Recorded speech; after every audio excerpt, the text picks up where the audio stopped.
Hi guys, welcome to my vlog again. I am Coach J and for today's video, sasagutin natin yung katanungan ito ni brother na itago na lang daw ang kanyang pangalan. So ang tanong niya ay tungkol na naman sa 36 hour duty. Ito ba daw ay sapilitan? Ito ba daw ay hindi bawal? Ano daw ba ang tama?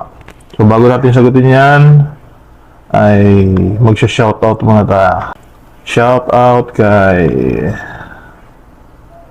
Guardians Nungay, thanks for recognizing me as one of your followers. Pa-shout out sir. Shout out po sir. Ba naka-14 kaya ta sir. AEP po ba kayo? Naka-important siya guys. Shout out kay Rolando Abansado. Shout out ako dol sa next video mo. 5'9" dito sa Metrobank Calamba. Shout out po sa Metrobank Calamba. Sa taga Metrobank Calamba. Shout out din po kay Tina Isabel ko. Shout out po from Jensan. Hello sa mga taga Jensan. Salamat sa support. Shout out from Naga City. Sabi ni Podon Baluyot. Shout out sir sa mga taga Naga City. Maraming po salamat sa inyong support. So ito na yung tanong niya. Sir, good day. Palagi po ako nakasubaybay sa mga vlogs ninyo. Dahil informative sa tulad ko ng 5'9", please hide my identity. So, sinunod natin siya. Ask ko lang po patungkol sa mga straight duty. Ayon po kasi sa pagkaalam ko ay talagang bawal na ang more than 12 hours na duty sa SG. Bakit po meron pa rin mga agency na nagpapa-duty ng 24-hour or minsan 36 pa?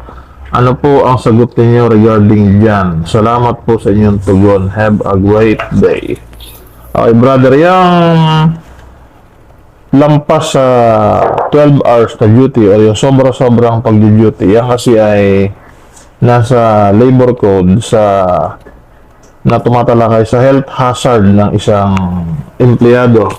So yan ay bawal, kaya lang napipilitan yung mga agency kasi ngayon kulang na kulang yung mga nag-a-apply, kulang na kulang sa guardia, hindi lang security, lahat ng industry ay nakakaranas ng shortage sa manpower at hindi lang sa bansa natin, maging sa ibang bansa ay ganoon din. Kasi nga, nung araw, di ba, maraming hindi uso ang family planning ko. So, maraming tao, maraming walang trabaho. So, ngayon naman, nung nauso na ang family planning, nagkaroon ng shortage naman sa manpower. Ang dami ng trabaho, ang dami ng pagpipilian ng mga tao. So, yung mga trabaho na ang naghahabol, hindi na yung tao ang naghahabol sa trabaho. So, ganun yun nangyari. Ngayon, yung pagpapaduty naman ng 24 hours, yan po ay hindi sapilitan. Yan ay dapat